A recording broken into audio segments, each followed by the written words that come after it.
کتنا برا ہے، یہ ایک ٹاپک ہے جو الگ سے سوچنے کا ہے، سنجیدگی سے غور کرنے کا ہے۔ اس میں کوئی بھی کام ہو، اس میں اچھائیاں بھی ہوتی ہیں، خرابیاں بھی ہوتی ہیں، کچھ کمزوریاں ہوتی ہیں، کچھ خوبیاں ہوتی ہیں۔ وہ بیٹھ کے سوچنے کا ہے قوم کے دانشوروں کی، اور وہ ایک مستقل موضوع ہے۔ لیکن میں آپ کو، عوام کو، پبلک کو صرف ایک بات بتانا چاہ رہا ہوں اس کے حوالے سے، وہ یہ ہے کہ یہ ہو جائے گا کام، اور بہت جلد ہو جائے گا۔ جس چیز کو ہم یہ سمجھ رہے ہیں ابھی دیکھا جائے گا، وہ ایسا نہیں ہے۔ ایسی غفلت میں ہم کو نہیں رہنا چاہیے، یہ ہوگا۔ اسے جب ہماری حکومت نے ہمارے قوم کے بچوں کے لیے اچھا سمجھا ہے، تو وہ یہ نیو ایجوکیشن پالیسی لا کر رہے گی، اور وہ اپنی پوری تیاریوں کے ساتھ ریڈی ہے۔ آج ہو سکتا ہے ابھی تو سال ختم ہونے جا رہا ہے، نئے تعلیمی سال میں وہ کیا کریں گے، یا ایک آدھ سال میں کر لیں گے، یا کچھ بھی ہو، اس کو ملک میں نافذ کرنے کا ٹارگٹ 2030 ہے۔ اس وقت تک یہ پورے ہندوستان کا نظام تعلیم ہوگا، ایجوکیشن سسٹم ہوگا، اور یہ پورا نصاب تعلیم ہوگا، یعنی سلیبس ہوگا، پورے ہندوستان کا ہوگا۔ کوئی علاقہ، کوئی ریاست، کوئی ضلع، کوئی قصبہ، ان کا کہنا یہ ہے کہ ہم نے ملک کے 2.5 لاکھ منڈلوں کی ضرورت کے مطابق تیاری کی ہے، اور ہر جگہ وہ اس کو نافذ کریں گے۔ اس کی اچھائیوں سے ہمیں کوئی اختلاف نہیں، کیوں کریں ہم اختلاف؟ لیکن اس سے ہماری قوم کو جو خطرہ ہے، وہ خطرہ یہ ہے کہ اس میں بھارتیہ کلچر کے نام پر جو کلچر دیا گیا ہے، وہ آپ کے عقیدہ توحید کو نقصان پہنچائے گا۔ بچے متاثر ہوں گے، بچوں کے رنگ بدلیں گے، بچوں کی فہم بدلے گی، بچوں کے سوچ بدلیں گے، اور یہ نقصان کسی اور قوم کو تسلیم ہو یا نہ ہو، مسلم قوم کو تو بہرحال مان کے چلنا ہے۔ آپ مجبور ہیں، آپ اپنے بچوں کو جاہل نہیں رکھ سکتے، آپ اپنا اسکول نہیں کھول سکتے۔ اگر آپ اسکول کھولیں گے، اس میں بھی وہی سسٹم چلانا ہوگا اور وہی سلیبس پڑھانا ہوگا، تو پھر اب آپ اپنے بچے کو جاہل بھی نہیں رکھ سکتے۔ آپ کو پڑھانا ہے اور پڑھانا ہی ہے، کوئی راستہ بھی نہیں ہے، تو آپ کو متبادل ڈھونڈنا پڑے گا۔ وہ بھی کرو، پڑھاؤ، لیکن اس کی جو خوبی ہے وہ لے لو، اور اس کی جو خرابی ہے اس سے میرا بچہ کیسے بچ جائے، میری بچی کیسے بچ جائے۔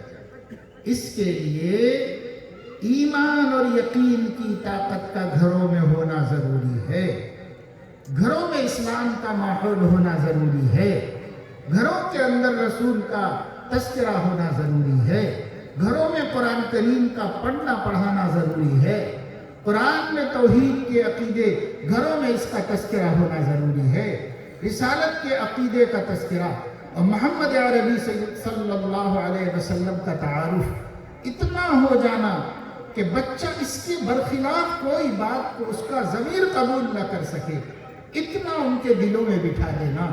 اس کے لیے 1 دن 2 دن 5 دن ہفتہ 10 دن وہ مسئلہ حل ہونے والا نہیں، مہینوں برسوں کرنے کے بعد یہ صورتحال حاصل ہو سکتی ہے۔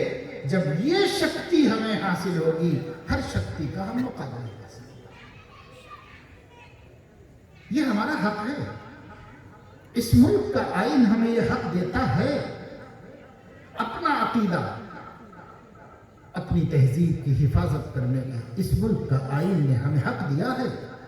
اب تک ہم اس حق کے ساتھ حقدار ہیں، اس لیے اس کو بولنے سے گھبرائیے مت، اس کو سننے سے ڈریے مت۔ اب تک تو ہیں الحمدللہ، اس ملک کا آئین اب بھی وہی ہے جو 70-75 برس پہلے پاس ہوا تھا، وہی آئین ہے جس کو بھارت کا آئین کہا جاتا ہے۔ یہی دستور آج بھی اس ملک کا دستور ہے، اور اس میں ہمیں یہ حق دیا گیا ہے، ہم اپنے عقیدے کا تحفظ پوری آزادی سے کر سکتے ہیں. یہ بنیادی حق ہے. بنیادی حق نہ پارلیمنٹ میں چیلنج کیا جا سکتا ہے، نہ بنیادی حق کو عدالت میں چیلنج کیا جا سکتا ہے. یہ بنیادی حق ہے ملک کے شہریوں کا. ہم اپنے عقیدے کی حفاظت خود کر سکتے ہیں، حکومت اس میں مداخلت نہیں کرے. اور ہمارا عقیدہ کیا ہے؟ جو سب سے پہلا پتھر ہے بنیاد کا وہ توحید کا عقیدہ، پھر رسالت، پھر آخرت. یہ 3 عقیدوں سے ہمارا دین بنا ہے. چھوٹی چھوٹی بہت باتیں ہوتی ہیں لیکن میں بنیادی 3 باتیں بتا رہا ہوں. اس کو سمجھنا، اس کو سمجھانا، اس پہ جینا، اس پر اپنے بچوں کی تربیت کرنا، اس کا اپنے گھروں کا ماحول بنا لینا. جہاں اپنی چلتی ہے وہاں تک کرنا. میری ذات پہ میری چلتی ہے، میرے گھر میں میری چلتی ہے، یہاں تک تو اللہ کے دین کو نافذ کرنا. آگے اللہ مالک ہے، جو ہوگا دیکھا جائے گا. اللہ نے ہمیں ہماری طاقت سے زیادہ کا مکلف نہیں بنایا. لیکن میرے دوستو، اب تک جس غفلت کے ساتھ ہم جیے ہیں، اب تک اپنے عقیدوں سے جو ہم نے لاپرواہی اور ظلم کا معاملہ کیا ہے، اب تک خدا کی کتاب ہمارے گھر میں ہمارے ستم کا نشانہ بن رہی ہے، اور اب تک ہمارا محبوب نبی خود ہماری زندگی میں اجنبی اور ناشنا ہو گیا ہے. اگر اس طریقے کا یہی حال رہے گا، خدا کو کوئی پرواہ نہیں. قرآن میں بار بار کہا، میں کسی وادی میں ہلاک کر دوں گا اور مجھے ڈر نہیں ہے کہ کیا نقصان ہوا ہے. مجھے کوئی ڈر نہیں ہے، مجھے کوئی پرواہ نہیں. ایسے بڑے خدا کو کیا پرواہ ہے؟ لیکن وہ کریم ہے، رحیم ہے، مہربان ہے، مہلت دے رہا ہے. وہ یہ فرما رہا ہے، لوگ بعض اتنے سنگ دل ہو گئے ہیں کہ وہ اپنی زبانوں سے بھی میرا عذاب مانگ رہے ہیں. عمل سے تو کر ہی رہے ہیں، زبان سے بھی مانگ رہے ہیں. لیکن میں جلدی کروں تو وہ کہیں کے نہیں رہیں گے، اس لیے میں جلدی نہیں کر رہا ہوں. میں ان کو مہلت دے رہا ہوں، ڈھیل دے رہا ہوں. اللہ کی اس ڈھیل کا فائدہ اٹھانا ہے. بڑی ذمہ داری ہے میرے دوستو. ہمیں ایسے بن جانا ہے کہ جو دوسری قومیں ہیں وہ ہم سے سبق حاصل کرے اور ہمارے دین کو دیکھ کر اس دین کی حرص اور اس کی طمع ان کے دلوں میں پیدا ہو. ایسے ہمیں بننا ہے اور بن کے دکھانا ہے. یہ مایوس ہونے کا وقت نہیں، حوصلے بڑھانے کا وقت ہے، ہمتیں بنانے کا وقت ہے، کام کرنے کا وقت ہے. میں آپ کو مایوس کرنے کے لیے کوئی بات نہیں کر رہا. میں تو کہہ رہا ہوں کہ جب کہا گیا ان الناس قد جمعوا لكم فاخشوهم، تو مومنین کا کیا حال تھا؟ فزادهم ایمانا وقالوا حسبنا اللہ ونعم الوکیل. ہمیں کتنا بھی ڈرایا جائے، ہمیں کتنی بھی دھمکیاں دی جائیں، ہم اس کی حقیقت میں تو غور کریں، سمجھیں، سوچیں.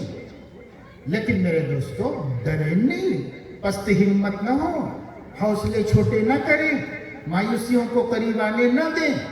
مثبت سوچیں، منفی نہ سوچیں، اور کچھ کرنے کے کام ہوتے ہیں وہ کریں.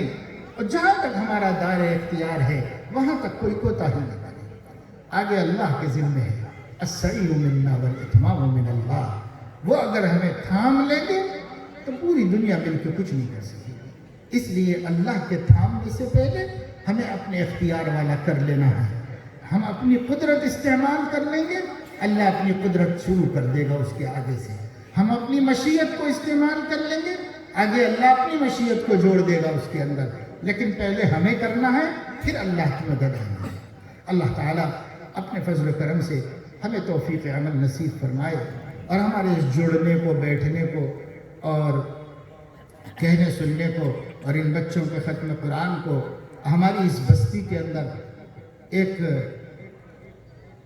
بڑے صاحب نسبت، اللہ والے، اللہ سے تعلق رکھنے والے، اللہ کے پیارے کی آنے کو اور ان کی زیارت کو اس پوری بستی کے لیے خیر و برکت کا سبب بنائے. اور اللہ تعالی ہمارے حوصلوں کو، ہمت کو بڑھائے اور اللہ رب العزت ہمیں اپنی طاقت والے کام کو کرنے کی توفیق عطا فرمائے. جب تک ہم اپنی طاقت کا کام نہیں کریں گے، جو کر سکتے ہیں وہ نہیں کریں گے، تب تک اللہ کی مدد نہیں آئے گی. اللہ کی مدد ہمارے بساط والی کوششیں پوری ہو جائیں تب اللہ کی مدد آئے گی. اس لیے اس کی طرف توجہ دے.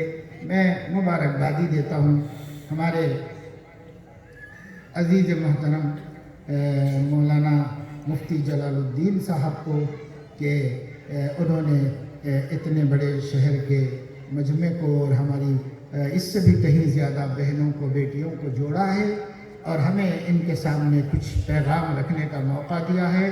اور یہاں اس مدرسے میں اس دوران میں جو بچے قرآن مجید کا حفظ مکمل کیے ہیں اس مبارک موقع پر ان لوگوں کا ختم قرآن بھی رکھا ہے اور اس میں ان کے چھوٹے بیٹے بھی ہیں ماشاءاللہ ابھی جنہوں نے ہمارے سامنے ایک مناجات پڑھی تھی حضرت مولانا تقی عثمانی صاحب دامت برکاتہم کی. یہ ان کے چھوٹے بیٹے ان کا بھی ختم قرآن ہے اور دوسرے طلباء کا بھی ہے.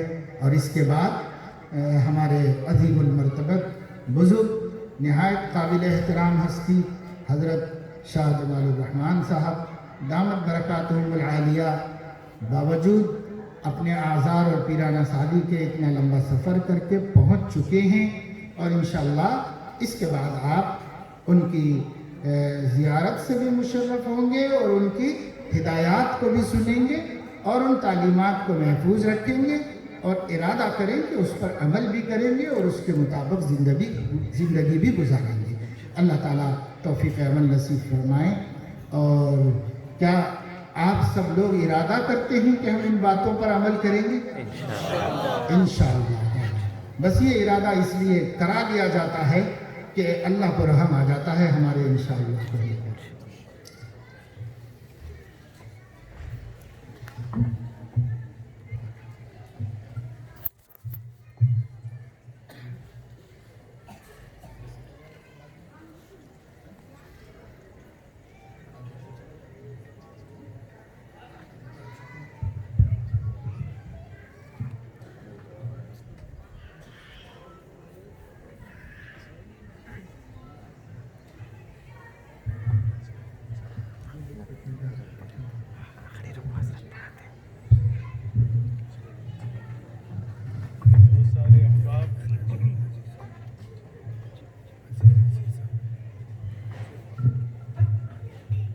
بہت سارے احباب کے بارے میں معلوم ہوا کہ راستے کے اندر ٹھہرے ہوئے ہیں.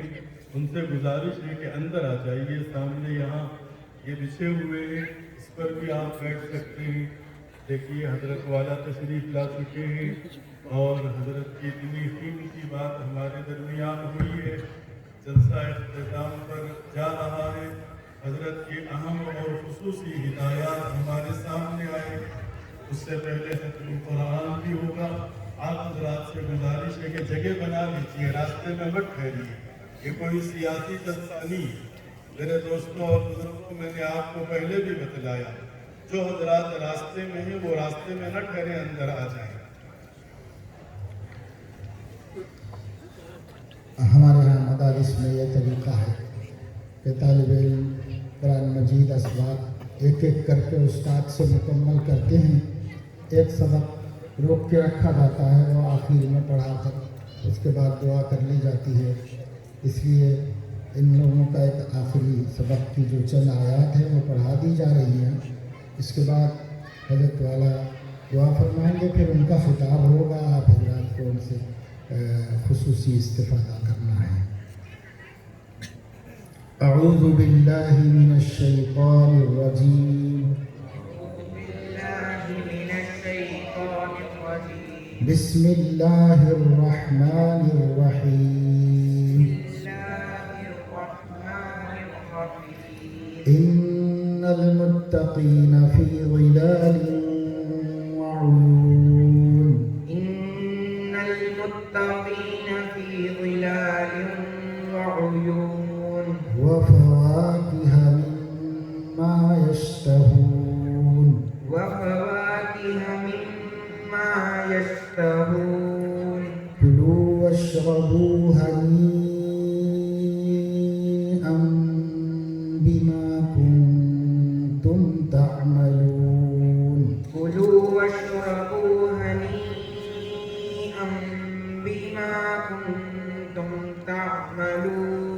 إنا كذلك نجزي المحسنين إنا كذلك نجزي المحسنين ويل يومئذ للمكذبين ويل يومئذ للمكذبين كلوا وتمتعوا قليلا إنكم مجرمون كلوا وتمتعوا قليلا إنكم مجرمون ويل يومئذ للمكذبين ويل يومئذ للمكذبين وإذا قيل لهم اركعوا لا يركعون فإذا قيل لهم اركعوا لا يركعون ويل يومئذ للمكذبين ويل يومئذ للمكذبين فبأي حديث بعده يؤمنون فبأي حديث بعده يؤمنون